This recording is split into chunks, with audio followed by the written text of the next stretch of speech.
West Indies versus Pakistan का second T20 last ball thriller हुआ और आखिर में वेस्ट इंडीज ने पाकिस्तान को सिर्फ 2 विकेट से मैच हरा दिया।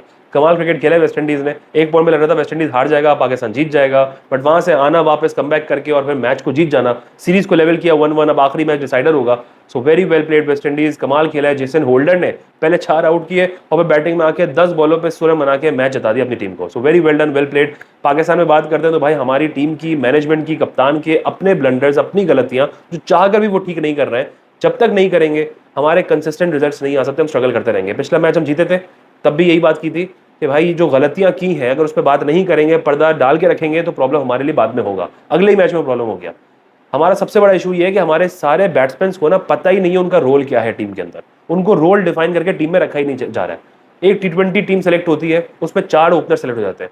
यही गलतियां हम पिछले 3 T20 वर्ल्ड कप में कर चुके हैं कि मिडिल ऑर्डर हमारा ओपनर से भरा होता था, ओपनर हमारा मिडिल ऑर्डर होता था। यहां पर भी हमारे 4-4, 5-5 मिडिल ऑर्डर पे ओपनर्स खेल रहे हैं। नंबर 4 पे भी ओपनर आ रहा है, नंबर 6 पे भी ओपनर आ रहा है, नंबर 8 पे ओपनर भेज देते हैं। फिर वो स्ट्रगल ही करेगा, वो कंसिस्टेंटली आपको परफॉर्म नहीं करके दे सकता, क्योंकि उसको उसका रोल नहीं डिफाइन हो रहा है कि उसने किस जिम्मेदारी से जाके खेलना है। और जब वो खेलने आता है किसी मैच में नंबर 8 पे, तो किसी मैच में नंबर 2 पे, हर बंदा यहाँ पे अपने आप को प्रूव करने में लगा हुआ है कि मैं अपनी जगह टीम में पक्की कर लूं, क्योंकि सबने करनी है ना टीम में जगह पक्की। आप उसको उसका रोल नहीं दे रहे हो प्रोवाइड करके कि भाई ये तुम्हारा काम है, तुमने इस तरह जाके खेलना है। कंडीशंस को वो असेस नहीं कर रहे हैं, गेम अवेयरनेस जीरो है, और फिर जाके सिर्फ मारधार करके आउट हो रहे हैं। फरहान मारते हुए आउट हो रहे हैं, फखर मारते हुए आउट होते हैं, विकेट थ्रो करने वाला मारना, हारिस भी सिमिलर अंदाज में आउट होते हैं। हारिस पे तो जीरो गेम अवेयरनेस नजर आती है। फखर जमान पे कॉन्स्टेंटली ट्रस्ट किया जा रहा है, बट T20 स्टैट्स अगर उनके ढाके देख लिए जाए, is the most overrated cricketer right now in T20 cricket Pakistan की टीम के अंदर। नहीं बनती है जगह। आप आगा सलमान आ जाओ भाई नंबर 3 पे, ज्यादा बेटर है। जो एक बंदा जिसको हम एंकर प्लेयर कहते हैं और जो एंकर प्लेयर हमें टीम में चाहिए है, वो आगा सलमान है। ठीक है, गेम को डीप लेके जाएगा, उसके बाद शॉट्स है, मार सकता है, आ जाओ नंबर 3 पे। लेकिन जबरदस्ती फखर को एकोमोडेट करके अपने पूरे के पूरे बैटिंग ऑर्डर को तहस नहस कर रहे हैं। एक मैच में हारिस खेलता है नंबर 8 पे, अगले मैच में वो खेलता है नंबर 4 पे। हसन नवाज एक मैच में खेलता है नंबर 4 पे, अगले मैच में खेलता है नंबर 6 पे। आप अपने ओपनर्स को मिडिल ऑर्डर के अंदर खिलाते हैं, प्लान कंफर्म नहीं है। एक्सपेरिमेंट्स के नाम पे अपने प्लेयर को जब तक आप ऊपर नीचे करते रहेंगे, वो नहीं स्टेबल हो पाएगा, वो अनसर्टेन रहेगा। आज हसन नवाज ने फिर अच्छा खेला है, बहुत अच्छा खेला है, तारीफ बनती है, लेकिन फिर वही बात है कि एक पोजीशन दे दें, एक प्लान बना लें। अगले महीने एशिया कप है, अब एक्सपेरिमेंट्स नहीं करने हैं, अब ये प्लान करना है। ये हमारे सेट ऑफ प्लेयर्स हैं जो एशिया कप में जाएंगे, हमने इन प्लेयर्स को नंबर 3, नंबर 4, नंबर 5 पे रखना है। हाँ, उस दिन कोई बहुत ज्यादा सिचुएशन डिफरेंट हुई, आपके 10-15 ओवर ओपनर ने खेल लिए, अच्छे खेल लिए, आपने सडनली किसी प्लेयर को आगे पीछे कर लिया, समझ में आता है। लेकिन इस तरह से नहीं हो सकता कि हर मैच में आप बिल्कुल कंप्लीटली बैटिंग ऑर्डर हिला दो। वो प्लेयर जो ओपनर है, जो नेचुरली ओपनर ओपनिंग के तौर पर अपना करियर लेकर आया, आपने उसको बिल्कुल नीचे करना शुरू कर दिया, साइड करना शुरू कर दिया, क्योंकि वो इजी टारगेट है, टीम से निकालना आसान होगा। जब इतना आप शफल करेंगे तो कोई परफॉर्म नहीं कर पाएगा, और जब कोई परफॉर्म नहीं करेगा उसको टीम से निकालना आसान होगा। भाई इनको निकालो यार, अभी कोलैप्स हो रहा है, 15 रन पे 5 आउट होते हैं, 40 पे 5 आउट होते हैं, 6 ओवर में 24 रन बन रहे हैं, ये इंटेंट वाली क्रिकेट है। इनको निकालो, वापस लेकर आओ भाई हमारे 2 पुराने प्लेयर्स को, कम से कम वो खेलते तो थे, 5 के रन रेट पे, 4 के रन रेट पे, 6 के रन रेट पे बैटिंग तो करते थे। बस यही नैरेटिव चलेगा, वापस टीम में लेकर आएंगे। आप अपने प्लेयर्स को उनका रोल डिफाइन करके नहीं देना चाह रहे हैं। सिंपल सी बात है, अपने 2 ओपनर्स फिक्स करने हैं, फरहान और साइम अगर आप रखना चाहते हो तो फकर को रखना है, बैकअप रख ले। नंबर 3 आप डिसाइड कर लो भाई, मैंने हारिस को लाना है या आगा को लेकर आना है। अव्वल तो हारिस की भी जगह नहीं बनती है, क्योंकि गेम अवेयरनेस जीरो है अभी तक। वो रबाडा के 2 छक्के वर्ल्ड T20, भाई अब उससे आगे बढ़ने का टाइम आ गया, 3 साल हो चुके हैं। आज तक कुछ कमेंट्स आते हैं, नवाज ने इंडिया के साथ जिताया था एशिया कप में। यार खुदा का खौफ कर रहे हैं। 2022 का एशिया कप था, आज 2026 का 2026 का T20 वर्ल्ड कप सर पे खड़ा हुआ है, 25 का एशिया कप खड़ा हुआ है। 3 साल हो चुके हैं उस एशिया कप को जिसमें नवाज ने जिताया था, वो एक मैच, और आज तक उसी मैच की बात हो रही है। इन 3 सालों में उसकी कोई परफॉर्मेंसेस नहीं होंगी, कोई मैच नहीं जिताया होगा, लेकिन फिर भी सिर्फ इंडिया के साथ मैच जिता दिया था वो 3 साल पहले, तो बस सिलेक्शन जो है वो जस्टिफाइड है। तो ये बहुत इंपॉर्टेंट है कि अपने सेट ऑफ प्लेयर्स बनाने हैं कि ये हमारा मिडिल ऑर्डर है, अगर हसन नवाज प्लान में है तो किस नंबर पे है, उसका क्या रोल है, उसको वो रोल डिफाइन किया जाए। अगर हारिस को आपने कंटिन्यू करना है तो भाई उसका ये रोल है, उसको ये रोल दिया जाएगा। जब तक आप अपना बैटिंग ऑर्डर स्टेबल नहीं करेंगे और इस तरह अनसर्टेन रहेंगे सिर्फ एक्सपेरिमेंट के नाम पे और फ्लेक्सिबिलिटी के नाम पे, ये फ्लेक्सिबिलिटी नहीं है, ये सिर्फ और सिर्फ प्लेयर्स का कॉन्फिडेंस गिराने वाली चीज है। एक बंदा कंफर्टेबल है अपने नंबर पे खेलने के लिए कि चलो आप ओपनर नहीं 1 डाउन 2 डाउन खिला रहे हो, उसको आप नीचे भेजो नंबर 4, नंबर 6, नंबर 7 पे, स्ट्रगल करेगा बॉस, वो फंसेगा, वो प्रूव करना चाहेगा कि भाई मैं हर जगह खेल सकता हूँ, उस पर आउट होगा, नैरेटिव क्रिएट होगा उसके खिलाफ। तो बेहतर है कि अपना बैटिंग ऑर्डर स्टेबल किया जाए। उसके बाद फिर आपको मिलेंगे एक अच्छे रिजल्ट्स के यार ये हमारा बैटिंग ऑर्डर है, हर बंदा अपने पोजीशन पे खेल रहा है, ये बना के देंगे रन्स। अभी भी ज्यादातर गालियां बॉलर्स को पड़ रही हैं, ठीक है बॉलिंग बहुत बुरी हुई है, बहुत बुरी बॉलिंग की हसन अली ने, शाहीन ने आखिर में अच्छा नहीं किया, लेकिन 133 एक बिलो पार स्कोर था। इस पे इन्होंने एफर्ट अच्छी की है, जान मारी है, एक हद तक के मैच को करीब लेकर गए थे। इसमें आप ये नहीं कह सकते कि सिर्फ बॉलर्स की वजह से आप मैच हारे हो।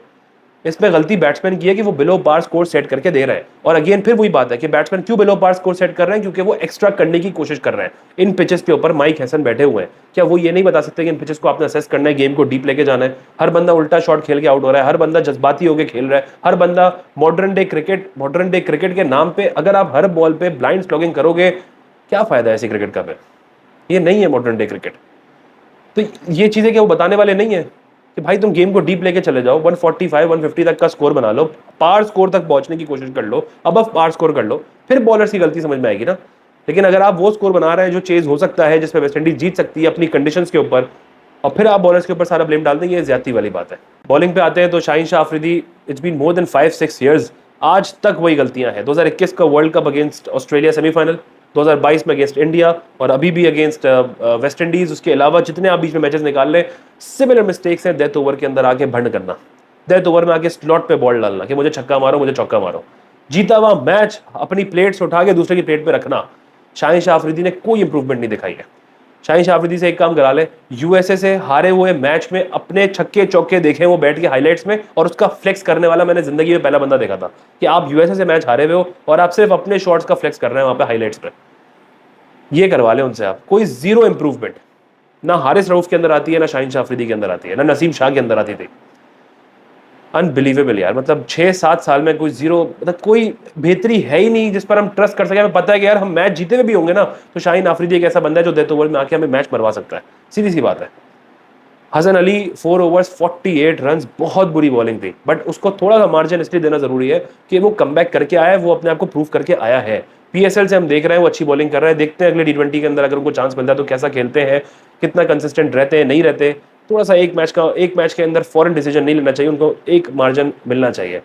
डेथ ओवर के अंदर आप आके मैच में फंस रहे हैं। डेथ ओवर के आपके 2 स्पेशलिस्ट बॉलर्स हैं और उन दोनों को टीम से ड्रॉप किया जा रहा है, यानी अपने पांव पे कुल्हाड़ी हमारे अपना बोर्ड अपनी मैनेजमेंट मार रही है। कप्तान सवाल नहीं उठा रहा, कप्तान को बंदा चाहिए ही नहीं है। बांग्लादेश वाले सीरीज में थर्ड मैच में मैंने ये बात की थी कि ये अब्बास आफरीदी को साइडलाइन कर रहा है। Salman Ali Agha as a captain क्या अब्बास आफरीदी पे इतना ट्रस्ट नहीं कर सकते थे कि 16 ओवर में 1 ओवर उसको दे दें जब 179 का टारगेट था? नहीं किया था ट्रस्ट, क्योंकि चाहिए ही नहीं ना अब्बास आफरीदी टीम में। सारे चाहिए स्टेटस को के लोग हैं। जो बंदा आपकी टी20 टीम के अंदर डेथ ओवर स्पेशलिस्ट बन सकता है, जिसके पास स्किल्स मौजूद हैं, जो अच्छी बॉलिंग करता है डेथ ओवर्स में, वो टीम से बाहर बैठा हुआ है। किसको एकोमोडेट करना है? फहीम अशरफ को, जिसकी कोई जगह टीम के अंदर नहीं है। बैटिंग के अंदर लायबिलिटी, बॉलिंग के अंदर लायबिलिटी। पहली बॉल पे आज भी आउट हो गए। बॉलिंग पे पहले तो यकीन नहीं होता कि रिजवान भी एज अ कैप्टन और आगा भी ट्रस्ट नहीं करते फहीम अशरफ पे। आप नोट करो फहीम अशरफ को कब ओवर देते हैं, 1 ओवर कभी करा देंगे पावर प्ले के अंदर, जल्दी जल्दी ओवर निकलवा देंगे उसके, या फिर उसको आखिर में ओवर देंगे जब 30-35-36 रन चाहिए होते हैं आखिरी ओवर में कि भाई अब मैच जीत चुके हैं, अब फहीम अशरफ को ओवर दे दो। वहां पे आके भी फहीम अशरफ 2-3 वाइडे कराते हैं, एक आधा छक्का खाते हैं, हम वहां भी घबरा जाते हैं कि यार कहीं 36 रन ना बढ़ जाए फहीम अशरफ को। यानी कोई ट्रस्ट नहीं कर रहा है फहीम अशरफ पे। जब आप दुनिया में देखो कोई ऑलराउंडर खेलता है, आप ऑलराउंडर के ऊपर ट्रस्ट करते हो यार ये बंदा मुझे 4 ओवर निकाल के देगा, डेथ ओवर भी करा देगा, मिडिल ओवर में विकेट निकाल देगा, बैटिंग में आके भी क्रूशल 10 बॉलों पे कोई 25 रन 22 रन 20 रन बना के दे देगा। एक ऐसे ऑलराउंडर है पूरी टीम में। हमारे यहाँ वो ऑलराउंडर उस तरह का है ही नहीं जिसको हम यूटिलाइज कर सके। तो वो क्यों है टीम में? अब्बास आफरीदी उससे बेटर बैटिंग करता है, अब्बास आफरीदी के पास स्किल ज्यादा है बॉलिंग करने की, मिडिल ओवर्स हो डेथ ओवर्स हो। वसीम जूनियर, सबसे बड़ी जो पावर होती है एक फास्ट बॉलर की डेथ ओवर्स में, वो रिवर्स स्विंग होती है। और मजे की बात यह है कि वसीम जूनियर के पास वो फन है, रिवर्स स्विंग का फन जानता है वो, और हम उसको नहीं यूज कर रहे हैं उसके पीक टाइम में कि यार वसीम जूनियर से हम उसका फन इस्तेमाल करें अपनी जीत के लिए, अपने मफाद के लिए, यार अपनी टीम के लिए। आपने अपने डेथ ओवर स्पेशलिस्ट को टीम से बाहर करके रखा हुआ है। क्यों? हारिस रऊफ को एकोमोडेट कर दो, जो पिछले 5-6 सालों में कुछ नहीं सीख रहा। हाँ वही वो विकेट टेकर है हमारा टी20 का, क्योंकि वो इतनी तेज बॉलें मारता है, कोई माइकल आलोक को सीधा नहीं मार सकता रमीज राजा के मुताबिक। भाई जितनी वो तेज बॉलें करता है, और जो टी20 क्रिकेट आजकल मांग रही होती है उसको हर कोई मार रहा होता है, पता होता है सबको कि प्रोबेबिलिटी उसको हिट करने की ज्यादा है। ऑन एवरेज 8 से 10 रन उसके 1 ओवर में लगते हैं। सब मारने जाते हैं उसको, उस मार धाड़ में 1-2 आउट निकल जाते हैं, नुकसान हमें ज्यादा होता है 1-2 आउट के मुकाबले, और वो हमें टीम में चाहिए भाई। लेकिन स्किलफुल बॉलर हमें नहीं चाहिए, जो स्लोअर वन अच्छा कर सके, जो तेज अच्छा कर सके, जो रिवर्स स्विंग कर सके। और दोनों के दोनों डेथ ओवर स्पेशलिस्ट हमारी टीम से बाहर बैठे हुए हैं, यानी अपने पाँव पे कुल्हाड़ी मारना, सुसाइडल अटेम्प्ट करना कोई हमारे बोर्ड से, हमारी मैनेजमेंट से सीखे। Salman Ali Agha as a captain आपकी जिम्मेदारी बनती थी कि आप अब्बास को यूज करते बांग्लादेश के अगेंस्ट, मांगते उसको वेस्ट इंडीज की सीरीज में, इन कंडीशन में तो वो ज्यादा यूजफुल था। और अभी ये मैच हार के अंदाजा हो भी रहा है, अल्लाह करे तीसरा मैच हम जीत जाए, लेकिन इंपॉर्टेंट यहाँ पे फिर वही है कि आपने अपने प्लेयर्स को रोल डिफाइन करके देना है कि ये हमारे पोजीशन पे खेलेंगे और इनकी ये जिम्मेदारियां हैं। फ्लेक्सिबिलिटी का मंजन बेचने का कोई फायदा नहीं है। सबसे अच्छी चीज जो इस सीरीज में लग रही है वो है सुफियान मुकीम। इस बंदे ने 5 की इकोनॉमी पे अपने अब तक हर मैच अच्छा खेला है, जिस कंडीशन पे भी हो, जो फॉर्मेट भी हो। सुफियान मुकीम ने आगे प्रूव किया कि भाई वो कितना स्किलफुल बॉलर है और कितना इंपॉर्टेंट है हमारी टीम के लिए। याद रखिएगा, हमारा एक तो एशिया कप है दुबई में, वर्ल्ड कप है श्रीलंका में, दोनों जगहों पे हमें स्पिनर की जरूरत होगी और रेगुलर स्पिनर की जरूरत होगी। वहां पे आके अगर सुफियान मुकीम इस तरह से बॉलिंग करेगा तो डेफिनेटली वो 4 ओवर कितने इंपॉर्टेंट होंगे हमारे लिए सब जानते हैं।